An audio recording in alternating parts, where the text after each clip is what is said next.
نحمده ونصلي علی رسولہ الکریم اما بعد۔ عزیز ساتھیو، ترمذی شریف کی روایت ہے 3563۔ حضرت ابو وائل رحمۃ اللہ علیہ فرماتے ہیں کہ ایک غلام مکاتب وہ غلام ہوتا ہے جس نے اپنے آقا سے یہ طے کیا ہوتا ہے کہ میں آپ کو اتنے پیسے دے دوں گا تو آپ مجھے آزاد کر دیں، اس کو مکاتب کہتے ہیں۔ تو وہ حضرت علی رضی اللہ عنہ کے پاس آیا، کہنے لگا حضرت آپ میری مدد فرمائیں، میں مقروض ہوں، میرے پاس پیسے نہیں ہیں، میں اپنی جان کیسے چھڑواؤں؟ تو حضرت علی رضی اللہ تعالیٰ نے فرمایا کیا میں تمہیں وہ کلمات نہ سکھا دوں جو مجھے رسول اللہ صلی اللہ علیہ وسلم نے سکھائے تھے؟ اگر تم پر یمن کے سیر پہاڑ کے برابر بھی قرضہ ہوگا تو اللہ تعالیٰ اس قرضے کو ادا فرما دیں گے۔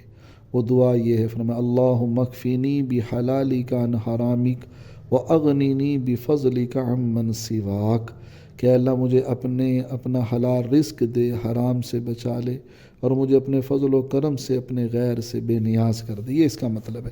تو اگر آدمی یہ دعا پڑھتا رہے، اپنی ہر دعا میں اس کو شامل کر لے، اللہم اکفینی بحلالک عن حرامک واغنینی بفضلک عمن سواک، دیکھیں کتنا پیارا ہے کہ اللہ مجھے حلال رزق دے، ان حرامی کا حرام مال سے بچا لے، واغنینی بفضلک، اور اپنے فضل سے یعنی مجھے اپنے غیر سے بے نیاز کر دے۔